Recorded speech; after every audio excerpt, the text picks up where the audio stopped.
Vous êtes nombreux à nous suivre. Merci de la confiance renouvelée à CML13 Télévision. Madame, messieurs, bonjour et bienvenue à vous. Ils sont avec moi Chris Ikongo du parti politique SID, Héritier Mambwendi de l'Union Sacrée UNC, Bruno Mimbenga de Nouvel Élan, John Maël Union Sacrée. Avec eux, nous allons discuter justement autour de deux sujets importants retenus pour cette émission, notamment la clôture de l'opération de dépôt et traitement de candidature.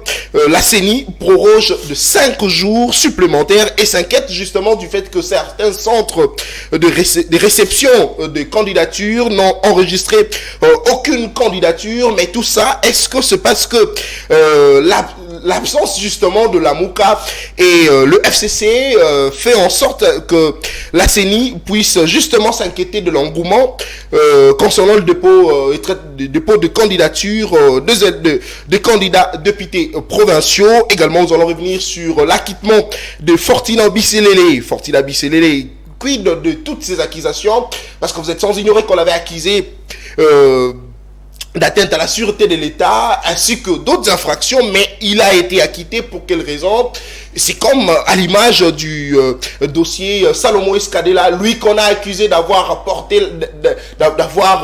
de détenir une arme à feu, et en fin de compte on change des infractions au cours du procès. On se pose la question, pourquoi la justice de notre pays se comporte de cette manière? En lieu et place d'accuser à l'avance, il faudrait mener d'abord des enquêtes, attendre le procès pour savoir justement si on reproche à celui qu'on a arrêté, qu'est-ce qu'on les reproche justement. Pour ce faire, je l'ai dit, j'ai reçu pour vous 4 jeunes avec qui nous allons discuter autour de ces sujets. Je commence avec Héritier Mambwendi, bonjour et bienvenue à vous. 5 minutes, vous allez réfléchir, donner votre analyse sur le fait que la CENI s'inquiète justement de l'absence de candidature, de dépôt de candidature dans certains centres d'enrôlement.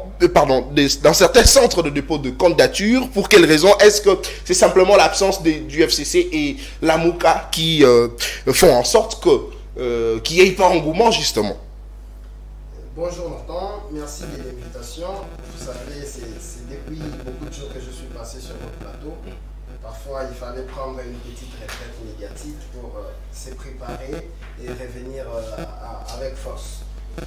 Je voulais ajouter à votre présentation que je ne suis pas seulement membre de l'UNC, mais je suis aussi membre de l'école des communicateurs qui a donné naissance à cette émission d'ailleurs que je reçois aujourd'hui. Très bien. C'est important de les signaler parce que la population est en train de nous suivre. Très bien. Pour rebondir à votre question, la CENI a publié son communiqué et regrette la faible participation plutôt de certains... Allez-y. La faible participation des dépôts des candidatures, ça pouvait aussi être le fait que la MOUCA et FCC ne puissent pas faire partie de ces élections parce qu'ils ont jusque-là refusé de déposer les candidatures tout en exigeant à la CENI toutes les recommandations qu'il y a dans leur communiqué. Mais maintenant, il faut souligner que la CENI a mis la machine en marche et ne va pas reculer. C'est-à-dire que malgré cette faible participation, malgré cette faible mobilisation, les 5 jours qu'on a ajoutés, je crois que ce sera pour rattraper toutes les formations politiques qui sont en retard pour déposer leur candidature afin d'avoir les élections le 20 décembre comme les calendriers électoraux les stipulent. Alors, toutes les formations ici, je demande à toutes les formations qui n'ont pas encore déposé les candidatures d'aller déposer parce qu'il y aura effectivement élection le 20 décembre. C'est le travail que la CENI est en train de mener. Alors, au regard des absences justement du FCC et la MOUCA, est-ce que c'est aussi le problème de crédibilité de ces élections que les Congolais craignent à tout le niveau? C'est-à-dire même les indépendants qui peut-être craignent qu'il n'y ait pas de crédibilité de ces élections? Pas du tout. Moi, je pense qu'à ce niveau, il ne s'agit pas d'un problème de crédibilité des élections.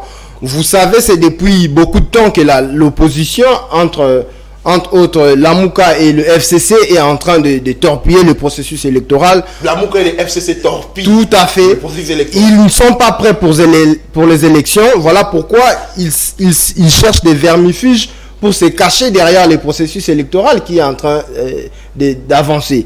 Et là, vous allez voir. Donc, vous pensez qu'ils n'ont pas raison d'exiger ils n'ont pas raison d'attester déjà Nathan, il n'y a aucune loi dans ces pays qui oblige la CENI à faire auditer les fichiers électoraux par un organisme international. Ça n'existe pas.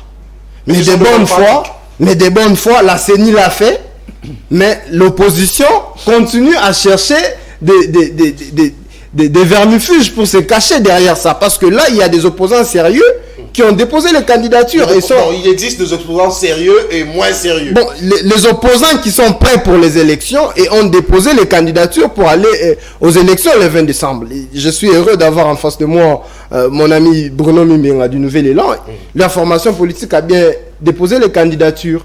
Et moi, j'espère qu'ils sont prêts pour aller aux élections. Et il n'y a pas de raison de dire ici que les fichiers est torpillé et tout ce que nous entendons de nos amis de la MOUCA et FCC. Ce sont des justifications, je dirais, malencontreuses pour justifier le fait qu'ils ne soient pas prêts pour aller aux élections le 20 décembre et voir Félix Tshisekedi être proclamé président de la République en 2024. Très bien, vous dites que l'opposition cherche des vermifuges, question de se protéger justement et de pouvoir chercher des raisons de farfelus, comme vous le dites. Mais, héritier, que dites-vous aujourd'hui de ce que pensent l'ECC et la SENCO qui tous veulent l'audit citoyen du fichier électoral?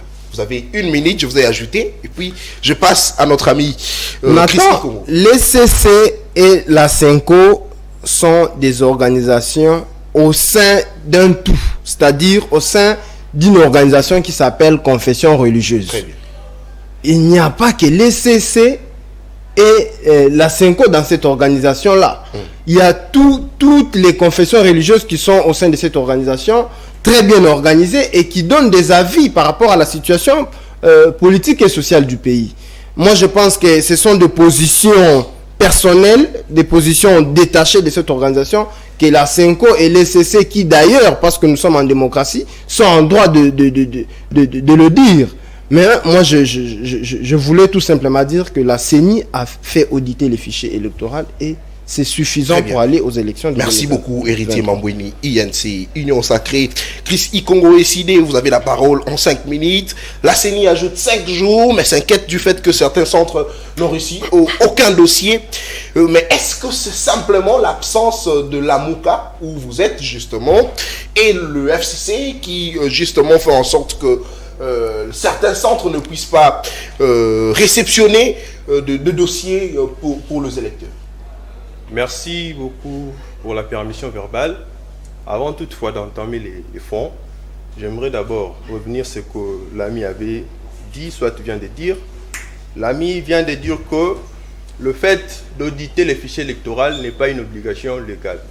Mais j'aimerais informer à mon camarade ici que la loi électorale de 2006, telle que modifiée à ce jour, définit ce qu'on attend par un observateur. Et un observateur, c'est celui qui audite un fichier électoral. Et lorsque on tape encore le clou, les marteaux sur le clou, on verra bien que dans la charte africaine de bonne gouvernance et de démocratie, le fait d'auditer un fichier électoral, c'est une obligation légale. Or, l'article 215 de la Constitution donne aux chartes et aux traités internationaux un pouvoir supérieur à la loi. Donc, en ce qui concerne la loi électorale ou l'audit du fichier électoral, notre ami n'est pas assez informé, c'est une obligation légale parce que la charte donne aux auditeurs un pouvoir exceptionnel d'auditer les fichiers dans des pays qui ont ratifié cette charte. Mais s'il parle de la loi, c'est en fonction de la constitution de notre pays. Bien évidemment, bien évidemment. Ou la loi électorale, juste. La loi électorale, c'est une loi organique. Or, la loi organique, c'est une loi qui proroge la constitution parce que la constitution ne peut pas tout prévoir. Très bien. En réalité, les traités internationaux ont un pouvoir supérieur, voire à la Constitution à une certaine mesure. S'il vous plaît, s'il vous plaît, s'il vous plaît, c'est sur cette base, s'il vous plaît, c'est sur cette base on y va. Que nous insistons que la probabilité pour auditer un fichier électoral, d'ailleurs c'est pas une probabilité, c'est une obligation, parce que la charte de bonne gouvernance et de la démocratie en Afrique dit que c'est une obligation de devoir auditer le fichier électoral avant toutefois d'aller aux élections. En parlant du fichier électoral, nous le savons très bien qu'à ce moment, la CENI délivre des duplicata. Or, ce que nous avons constaté, si la CENI ne voulait pas que le fichier électoral soit audité, c'est parce que le fichier électoral n'existe même pas. Le fichier électoral n'existe pas. Pourquoi je dis cela? Allez-y. Lorsque vous voyez les nouvelles cartes, soit les duplicata. En réalité, lorsqu'on établit un duplicata, ça doit être mentionné sur la carte que c'est un duplicata, parce que ce n'est pas une originale. Mais ce qui se constate, c'est que sur la nouvelle carte, il n'y a pas la mention duplicata qui est faite, et la nouvelle carte a un autre numéro national que l'ancienne. Qu'est-ce qui se passe au niveau des centres qu'on octroie des duplicata? Lorsque vous arrivez, il faut donner les noms au complet, c'est-à-dire les noms, les prénoms, les post-noms, les noms de votre mère, les noms de votre père. Donc c'est comme si... si on établissait une nouvelle carte. Or, en réalité, ce n'est pas les noms qui votent, c'est le numéro national qui vote. Alors, si on établit de nouveaux numéros nationaux qui iront voter, quid alors des anciens numéros nationaux qui sont en fait dissipés, soit effacés sur le carte de la CENI de très mauvaise qualité. Donc, nous estimons que si la CENI ne voulait pas que le fichier soit audité, c'est parce que le fichier même n'existait pas. S'il y avait réellement une base de données, on allait établir de nouvelles cartes sur base des numéros nationaux ou sur base des noms. Parce que la CENI a nos empreintes, a nos iris. Donc, à ce sujet, le fichier électoral n'existe même pas. Et pour parler de la prorogation de la CENI, effectivement, c'est parce que le parti phare de l'opposition, les idées de Martin Fayoulou, l'aigle que je salue à passant, nous ne voulons pas aller aux élections. Donc vous pensez que c'est parce que vous n'êtes pas là, c'est parce que vous ne voulez pas, raison pour laquelle il n'y a pas d'engouement? Évidemment, évidemment. Alors, la population congolaise n'a pas assez de confiance à ces fichiers électoraux, aux élections qui se présentent à l'horizon. Donc, ils iront de prorogation en prorogation, mais ils n'auront pas gain de cause. Je vous ajoute une minute, il nous reste 4 mois. Qu'attendez-vous de ce 4 mois? Est-ce que vous attendez que la SENCO et les CC puissent faire ce travail? Parce qu'on a vu Martin Fayoulou soutenir la démarche des confessions religieuses. Est-ce que vous pensez que c'est ça la dernière solution pour qu'on puisse aller aux élections, surtout qu'il nous reste 4 mois, je rappelle? Effectivement, parce que sans les élections, il n'y a pas de moyens démocratiques d'accéder au pouvoir. Donc nous sommes là pour soutenir les élections. Mais la question majeure est celle qu'on se pose, quel type d'élection? Les élections trichaient déjà à la base. Nous avons été une fois ici dans votre plateau pour vous expliquer les 7 épisodes préparés par M. Félix Tshisekedi en amont pour frauder les élections qui viendront en aval.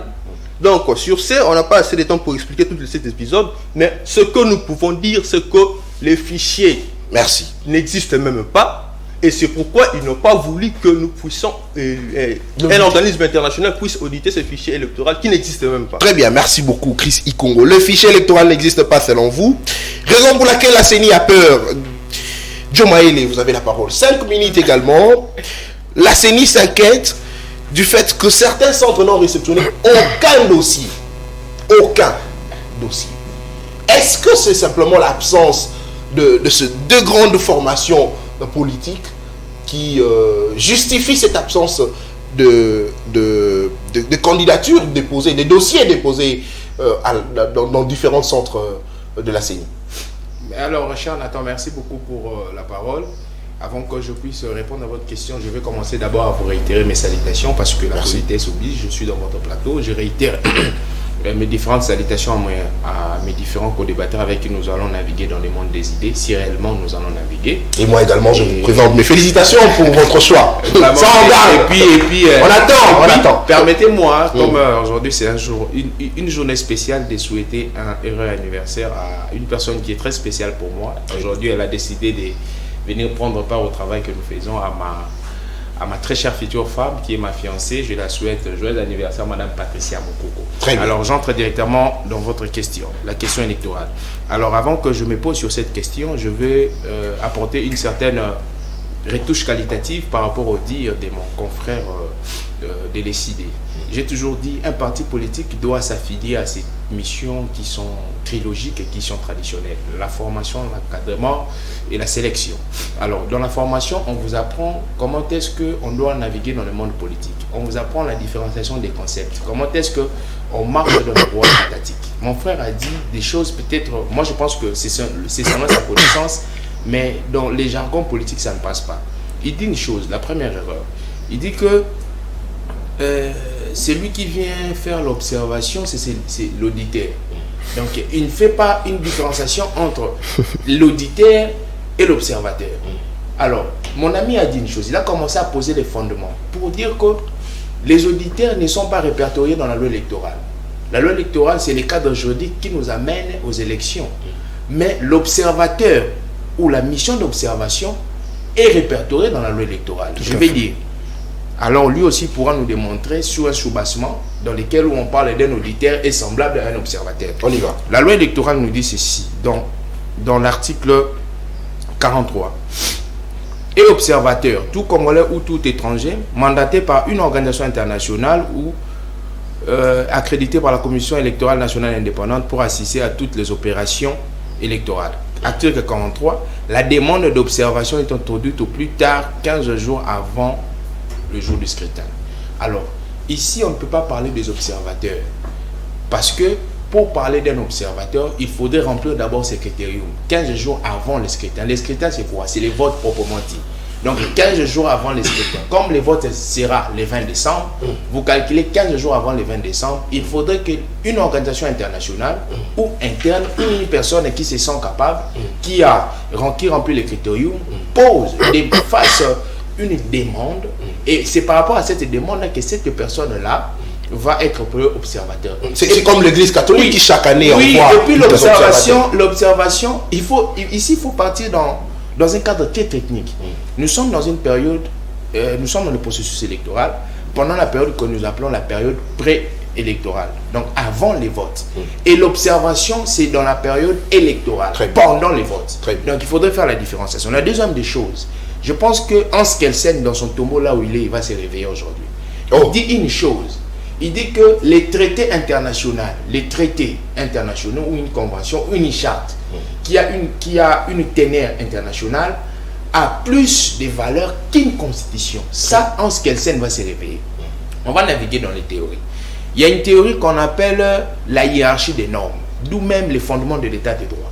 Dans la hiérarchie des normes, on nous apprend comment classifier les normes dans la dimension internationale comme dans la dimension interne. Voilà ce que dit la hiérarchie des normes.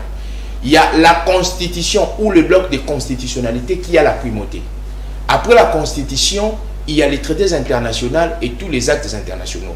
Après les traités internationaux, il y a les blocs de légalité. Les blocs de légalité, ce sont les différentes lois. Après, il y a les règles, les arrêtés, tout cela. Donc, dans ces principes-là, dans le respect de la hiérarchie des normes, ça signifie quoi? Tous les actes ou toutes les dispositions de ces actes que nous avons cités doivent corroborer la Constitution. Si elle est contraire, les dispositions là sont contraires, parce que la disposition de la Constitution, c'est une disposition qui est primaire. Je vous donne un exemple. On nous a toujours parlé des traités de l'EAC ici, qui dirait qu'il faudrait que les pays qui sont dans cette EAC puissent céder une portion des terres. Il semblerait, je ne sais pas comment bien interpréter, mais notre Constitution dans l'article 214 dit ceci: ni la cession ni l'adjonction sera faite si seulement si on passe par les référendums. Entre la disposition d'un traité et la disposition de la Constitution, la disposition qui a plus de teneur, c'est la disposition de la Constitution. Donc, la disposition de ce traité-là, face à notre Constitution, elle est nulle. La question sur les élections. Pourquoi il n'y a pas assez d'engouement? Premièrement, il faudrait savoir, le cadre juridique actuel a réduit les circuits des compétiteurs. Pourquoi? Il y a, au-delà du seuil d'éligibilité que plusieurs personnes ne comprennent pas, aujourd'hui, il y a, dans l'article 22 de l'actuelle loi électorale qu'on a introduit, il y a le seuil de recevabilité. Ça signifie quoi? Ça signifie que chaque parti politique doit, dans sa liste ou regroupement politique, doit au moins présenter 60% des postes à pourvoir pour présenter une liste, pour qu'une liste soit acceptée. Ça signifie par exemple, dans l'Assemblée nationale, nous avons 500 sièges. Un regroupement ou un parti politique doit proposer au moins minimum 300 candidats. Et puis les 300 candidats que vous présentez, vous payez les cautions. Et les cautions sont non remboursables. C'est ce qui pose problème. Donc vous allez comprendre qu'aujourd'hui, les élections deviennent un luxe. Et les élections deviennent un cercle restreint. C'est pourquoi il n'y a pas assez d'engouement. La deuxième hypothèse, c'est quoi? C'est que la plupart des personnes pensaient que nous allons naviguer vers un dialogue. nous allons aller vers un glissement. Donc tu sais qu'il y a surpris tout le monde. Oui, et nous faisons les choses selon le calendrier électoral. Mon frère dit encore une chose. Il dit que la CENI n'a pas de fichier électoral. Vraiment. La CENI n'a pas de fichier électoral. Bon, si la CENI n'a pas de fichier électoral, prenons cette hypothèse-là. Lorsque la CENI termine à faire l'enrôlement, il y a un nombre des électeurs ou des enrôlés qui est défini. On nous parle de 48 millions des électeurs. Lorsqu'ils parlent, il faudrait qu'ils se rendent dans les différentes antennes. Lorsque vous allez prendre la carte, les duplicata. Les duplicata, c'est quoi? Les duplicata, c'est une photocopie ou une doublure de la carte que vous avez déjà essayé de prendre. Même si vous allez à la banque. Je n'ai jamais vu prendre un duplicata à la banque, on était le duplicata, c'est ce qu'il a dit. Donc pour prendre une carte duplicata, il faudrait qu'on écrive dans cette carte duplicata, ça n'existe pas. Je pense que je suis face à Bruno Mimenga. Eux, ils naviguent trop dans l'économie avec les M. Mouzitou. Il doit nous apprendre si on va dans une banque. Si on à lui la parole. Donc je pense que actuellement, la seule chose que je dois dire à nos confrères, je pense qu'ils sont exclus déjà de la course électorale parce que les moyens... Ils sont non partants. Les moyens n'y sont pas. Et je pense que parlons élection avec Bruno Mimenga, avec mon confrère de l'Union Sacrée. Actuellement, qu'est-ce qu'il faut faire? Il faudrait que ceux qui doivent concourir doivent porter les gants pour le combat électoral. Très bien. Vous parlez élection parce que vous faites partie. Bruno Mimenga, vous avez la parole. 5 minutes. L'absence de la Mouka, comme l'a dit Chris, fait en sorte que la CENI puisse se plaindre qu'il n'y a pas engouement, aucun dossier enregistré dans certains centres. Vous avez la parole. 5 minutes, votre lecture. Merci, cher Nata, pour l'invitation. Et puis, je salue mes co-débatteurs. Et je profite à cette même occasion de féliciter mon cher Joe Maël et puis présenter joyeux anniversaire à Madame Patricia Joe Maël. Patricia Maël ou Patricia Joe Maël? Non, c'est Patricia Joe Maël. Donc tous les deux ont formé, c'est une école d'intelligence. Donc elle nous assiste aujourd'hui, joyeux anniversaire en elle. Et puis je tiens ici à saluer les Congolais dispersés dans le monde. Et puis à l'heure où je vous parle ici, cher Nata, l'hôpital général de Rutshuru a été attaqué cette nuit par les M23. Donc voilà un peu ce qu'on devrait dire, mais malheureusement le régime actuel et le pouvoir provincial dont le général Kosandima ne fait absolument rien et il est incapable d'amener la sécurité à la partie est de notre pays. Par rapport aux élections, nous devons apporter un peu de l'éclairage. La Mouka est dans la course aux élections. Parce que la Mouka, vous devez savoir, c'était une plateforme électorale en 2018. Et aujourd'hui, c'est... La Mouka, le vôtre. Il y a qu'un seul... Parce qu'il existe deux aujourd'hui. Bon, normalement, attendez, cher Nathan, on ne peut pas parler de la Mouka qui est allé aux élections. Mais vous devrez au moins rectifier que ECD n'est pas partant aux élections parce que... Non, attendez. Également, disent qu'ils sont au sein de la Mouka. Attendez, je dois apporter la lumière. Est-ce que vous avez un parti politique qui s'appelle FCC? Non, c'est un regroupement politique. Alors, c'est une plateforme. Donc, le FCC n'est pas un parti politique. Ni moins encore, la Mouka n'est pas un parti politique. Donc, c'est les CID et les PPRD qui ont catégoriquement refusé d'y participer. Au sein de la Mouka, dirigée par le professeur Kalele, il y a plusieurs partis politiques, raison pour laquelle... Vous savez que moi je suis membre de la Mouka. Mais si je parle... La Mouka Mozito. La Mouka, il y a qu'un seul. La Mouka, c'est vous le membre. Vous continuez à grignoter même une... On y va. Donc, je vous ajoute 30 secondes. Vous avez suivi les présidents de la CENI, Nanga Junior, dont M. Denis Kadima dit...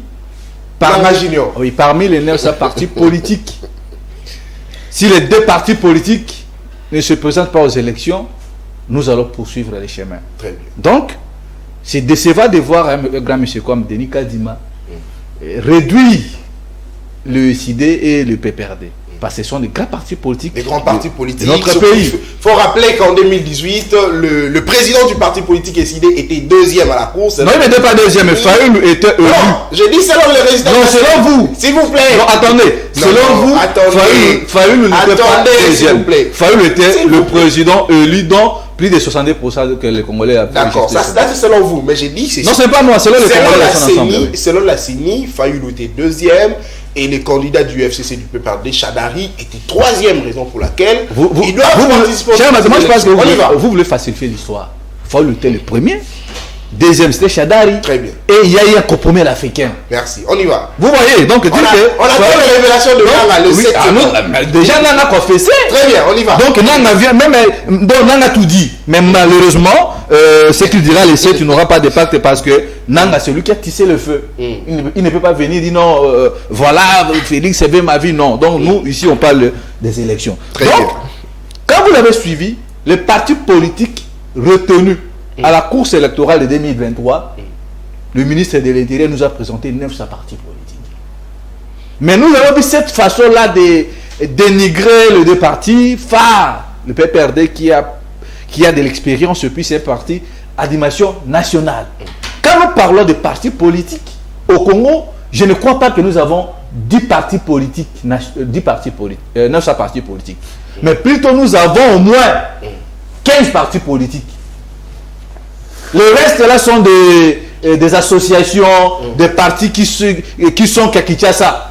Quand on parle des partis qui n'ont vu que le jour pour les élections. Pour les élections. Parce que quand nous parlons d'un parti politique, il faut avoir de la crage au niveau national, il faut que vous ayez vos bâtiments, les bureaux, et c'est ça un parti politique. C'est comme vous êtes... oui, c'est ça que j'ai dit. Comme Nouvel Élan, c'est ça un parti politique. Les CID, le PPR2, l'UDPS, l'UNC, MLC, Palou, ce sont des grands partis politiques. Vous avez exclu le parti de Joe Maïle. C'est aussi. Non, il a quitté, même quand il était avec les Vémokia. Vémokia, son parti, c'était qu'au niveau de l'avenue Justice ici. On y va. À côté de l'IEC. Très bien. Donc, le parti de Joe Maïle n'est pas un parti politique à dimension nationale. Vous voyez? Donc, quand ces deux partis-là est ciblé. C'est une petite boutique. Non, c'était une boutique. Heureusement qu'il a quitté aujourd'hui. Il est avec bon. On garde ça. Bon. On y va. C'est un frère. Il prépare son mariage calmement. Ça n'a rien à voir avec le business. On y va. Dire que la Mouka n'a pas voulu participer aux élections, non, là, je sais un peu d'amener l'éclairage, mais la façon dont le président de la CENI dit non, s'il ne participerait pas aux élections, là, moi, je ne suis pas du tout d'accord. Parce que vous devez savoir, les CIDE participaient aux élections présidentielles de 2018. Il avait gagné des élections. Les exclure, cela ne veut pas donner une bonne image aux prochaines élections à venir. Donc ici, si nous pouvons dire, nous, Nouvel Élan, nous sommes dans la résistance au sein de la coalition Lamouka, nous n'avions pas voulu donner l'impression que c'est nous qui bloquons le processus électoral.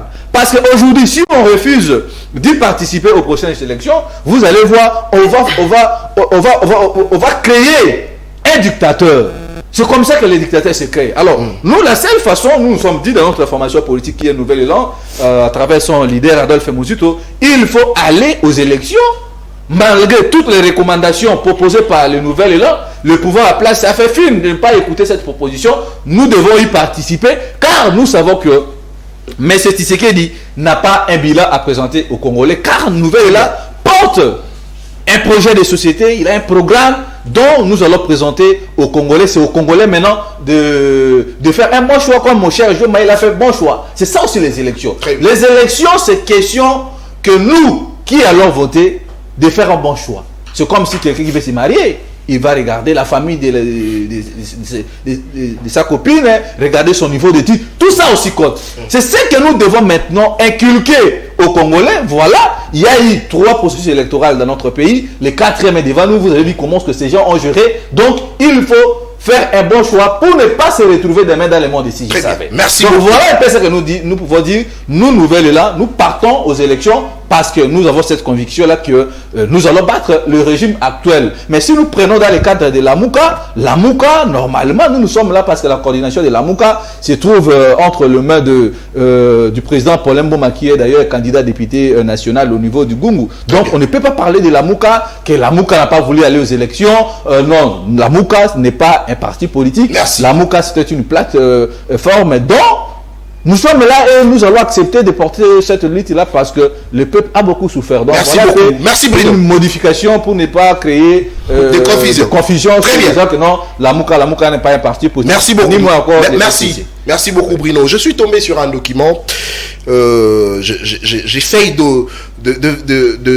de fouiller justement, de fouiner sur son authenticité. Un document signé par le préfet des études du lycée Boyokani qui s'inquiète justement, qui a écrit aux autorités du pays et s'inquiète du fait que, j'aimerais le dire en lingala, ngai na sali examen d'état na beti code na ngai 14 chiffres ezobima na kombo ya élève ya année passée.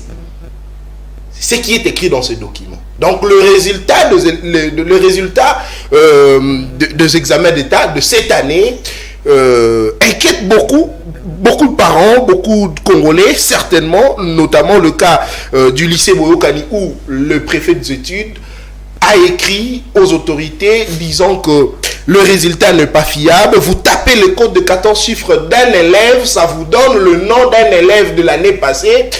Si simplement les choses vont se faire de cette manière, c'est inquiétant. Je vais vraiment fouiner sur l'authenticité de ce document. Pourquoi pas voir le responsable de cet établissement scolaire. Et puis, nous allons peut-être prochainement venir pour discuter, réfléchir avec nos invités sur cette question. Qu'à cela ne tienne, nous prenons le deuxième sujet avec Héritier Mambweni, Fortuna Bisselele, accusé pour atteinte à la sûreté de l'État. Il est libre aujourd'hui. Est-ce que nous pouvons aujourd'hui vraiment croire à ce que fait la justice de notre pays, surtout que le chef de l'État, Félix Tshisekedi, lui-même l'avait dit, que la justice ne fait pas bien son travail. Le cas du conseil spécial de Moïse Katumbi, qu'on a accusé d'avoir de détenir une arme à feu, et après, au cours de l'audience, tout change. On n'évoque plus cette accusation, cette infraction justement de détenir illégalement une arme à feu. Est-ce que la justice de notre pays fait correctement son travail sur les différentes arrestations? Merci Nathan, mais avant de répondre à votre question, laissez-moi peut-être balayer ce que mon ami de l'ECD avait dit au début. Je pense que je ne me suis pas bien fait comprendre au départ. Très bien. C'est comme ça que mon ami a développé d'ailleurs certaines confusions qui heureusement ont été éclairées par mon confrère Joe Maele.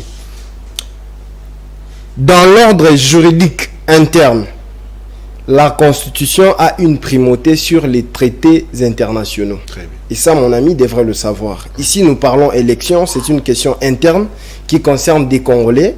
Et moi, je parlais d'une loi qui obligeait à la CENI de faire auditer les fichiers électoraux par un organisme international. Ça n'existe pas. C'est comme ça qu'il a divagué dans les qui cherchent pour pouvoir justifier leur fuite aux élections qui arrivent. Très bien. Et aussi, à mon ami Bruno, moi je pense que la CENI, plutôt le président de la CENI n'a pas réduit les CID et les PPRD.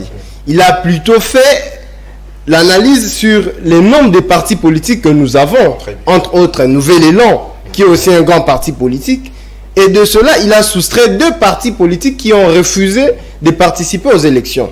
Et cela ne peut pas faire tomber le ciel parce que nous savons très bien que ce n'est pas une première fois dans ces pays. Si Bruno a une très bonne mémoire, en 2006, l'UDPS était peut-être les partis les mieux implantés au Congo. Les contextes n'étaient pas s'il vous plaît.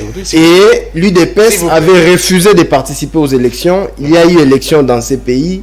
Il y a eu un nouveau président. Le ciel n'est pas tombé. Et ça sera... Et tout comme le ciel ne va pas tomber, le ciel ne va pas le 20 décembre. Il y aura élection le 20 décembre et on aura un président en janvier 2024.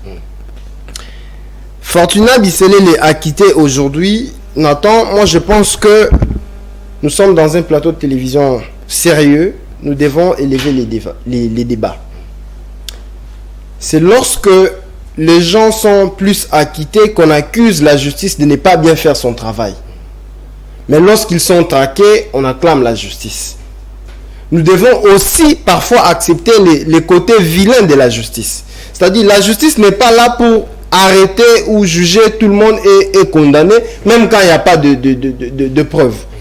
Fortuna Bisselele a été interpellé, on lui a accusé d'atteinte à la sûreté de l'État, trahison et faux bruit. Après, la justice a constaté que les faits portés pour son accusation n'ont pas été prouvés. Et mais pourquoi se précipiter alors d'accuser? Et c'est comme ça que la justice a pris la décision d'acquitter M. Fortuna Bisselele. Moi, je pense qu'il y a eu un procès. Nous avons assisté à un procès parce que ce n'est pas aujourd'hui qu'il a été arrêté, c'est depuis très longtemps. Il a d'ailleurs bénéficié d'une liberté provisoire au mois de juillet, si je ne m'abuse.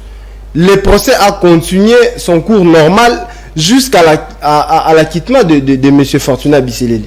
Et je ne vois pas pourquoi on doit tirer sur la justice d'avoir acquitté M. Fortuna Bisselele.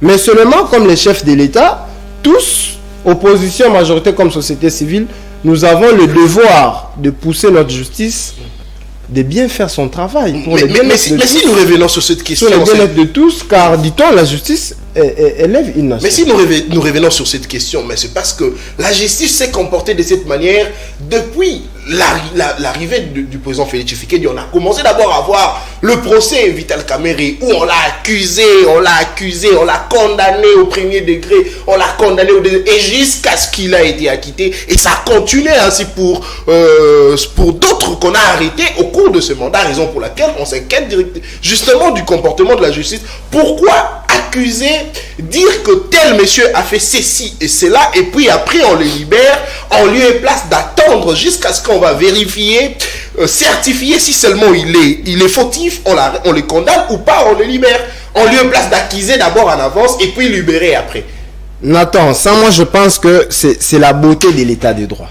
C'est-à-dire, nous avons vécu dans ces pays, nous n'avons pas vu les proches du régime être, par exemple, interpellés par la justice, être accusés et arrêtés un jour.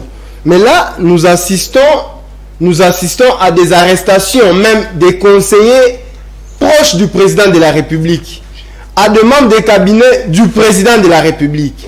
Et il y a des procès qui sont organisés, des condamnations, et les procès continuent au second degré, comme pour le président Kamerhe, et jusqu'à l'acquittement.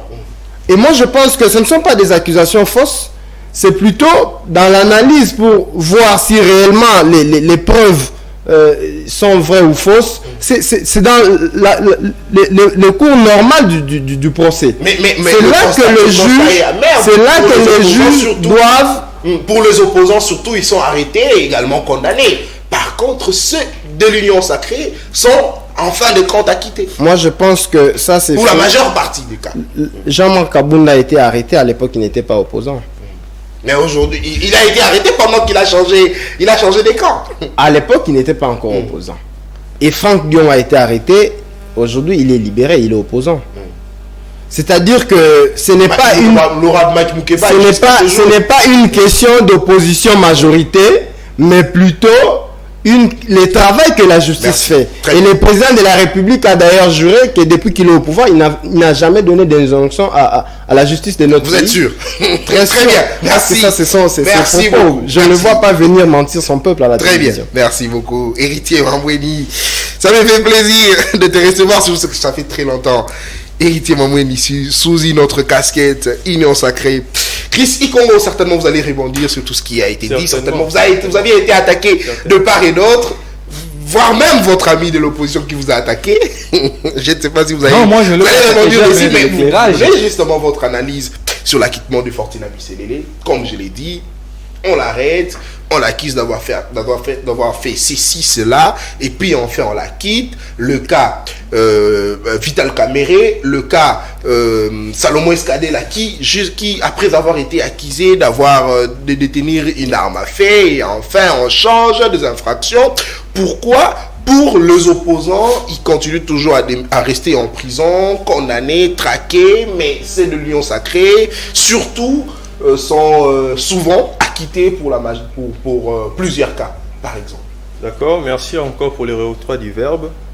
Il est de coutume, comme vous venez de le dire, il faut d'abord rebondir sur la bêtise avant d'entamer les fonds de l'affaire. En parlant de l'observation, j'avais fait allusion à la loi organique sur la CENI. Très bien. Et en parlant de l'audit, j'avais parlé de la charte africaine de la bonne gouvernance et de la démocratie. Une charte qu'ils ignorent tous deux. Et lorsqu'on parle de la hiérarchisation des normes, c'est une théorie développée par un penseur, un doctrinaire, Hans Kelsen, paix à son âme. Et à côté, il existe une catégorisation des normes juridiques par étage de Adolf Merkel. Ils ignorent tout cela. Et lorsqu'on parle d'un traité international, s'il vous plaît, cela ne se il faut écrire. Il faut écrire. C'est intéressant. C'est intéressant.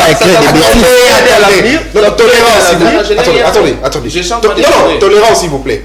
Quand l'ami parle, on rit. Non, s'il vous plaît. Non, ça dérange et ça déconcentre. S'il vous plaît, ça dérange et ça déconcentre. Il faut noter et puis vous allez répondre. Il faut noter. C'est un enseignement. Oui, c'est un enseignement gratuit.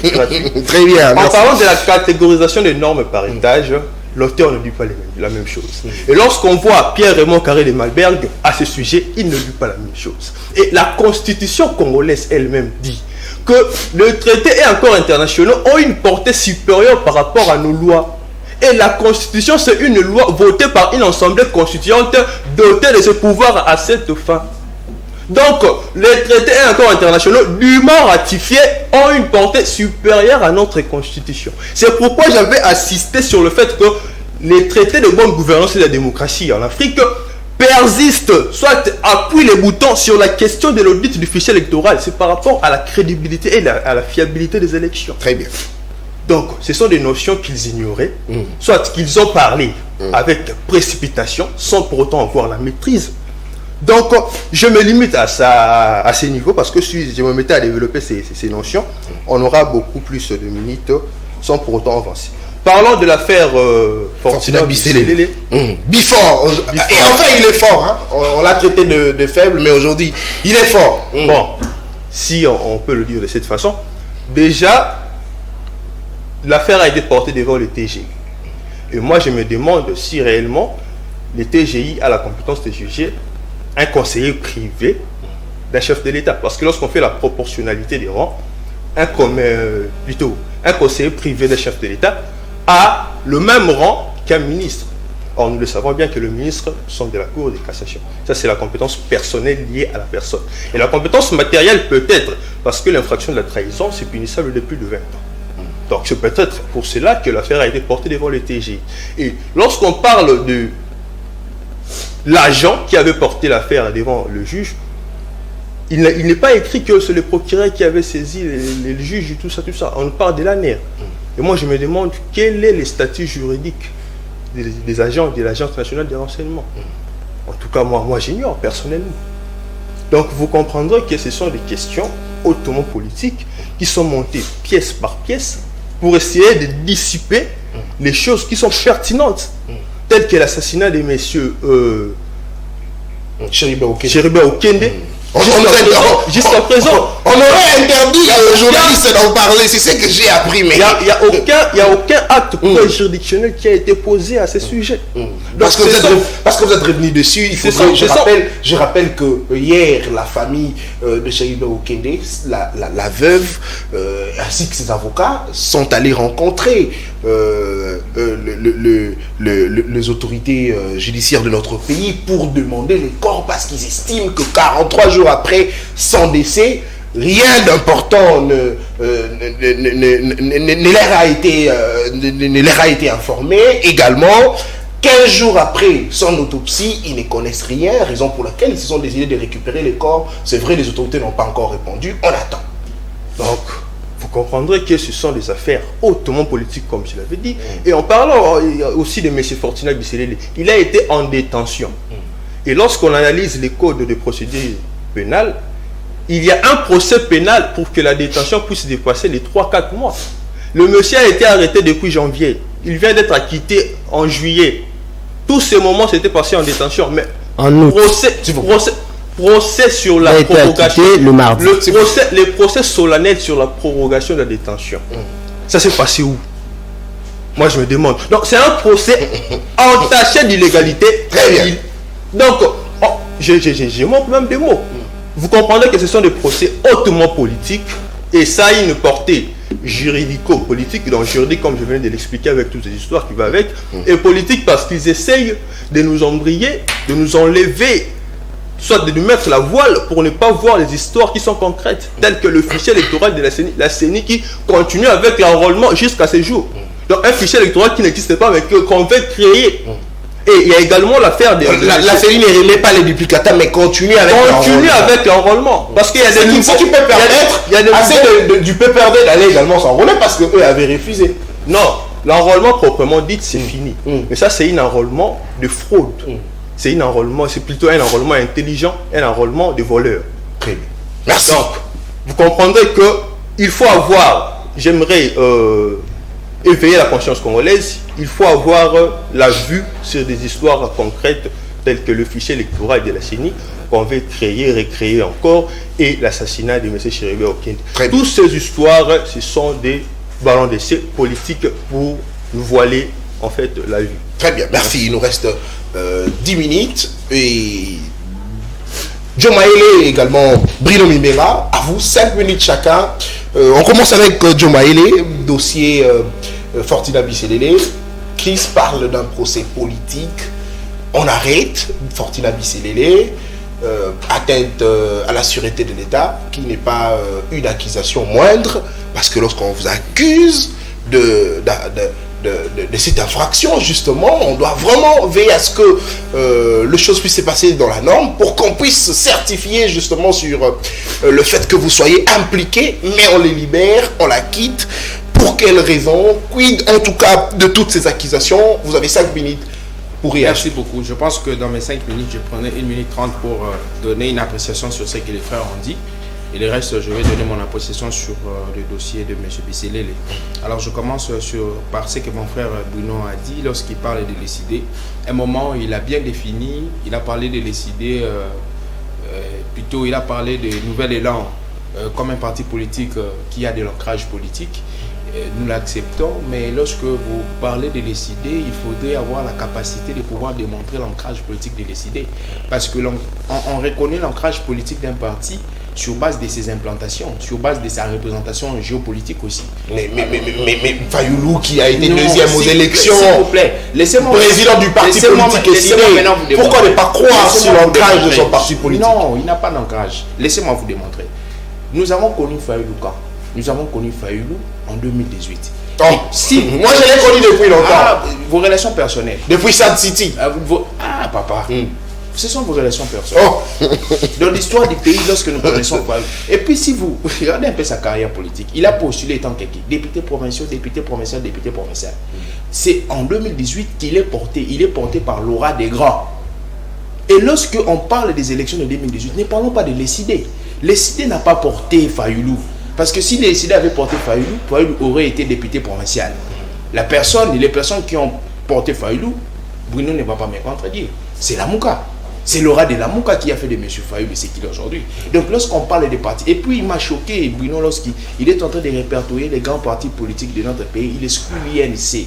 Il a cité l'INC. Sinon, Héritier allait réagir. Il parle de C'était très attentif. Il parle de décider. Moi, je m'aimerais, par une analyse détaillée, qu'il puisse répertorier les 3 cycles électoraux et nous montrer la force de décider. Parce que lorsque nous sommes en train de répertorier 3 cycles électoraux, 2006, 2011, 2018, nous regardons les forces parlementaires, décider n'y est pas. Il n'y est pas. Et on répertorie décider par rapport à quoi? Donc, ici, on parle. Et puis, le discours de M. Kadima, c'est un discours démocratique. Il faudrait savoir, nous sommes dans un régime démocratique. La démocratie ne suit pas les caprices de la minorité. Dans la démocratie, c'est la majorité qui prime. C'est pourquoi, lorsqu'on part au Parlement, on dira qui est pour, qui est contre. S'il y a 51 et 49, c'est la majorité qui prime. Ici, c'est les principes de la majorité.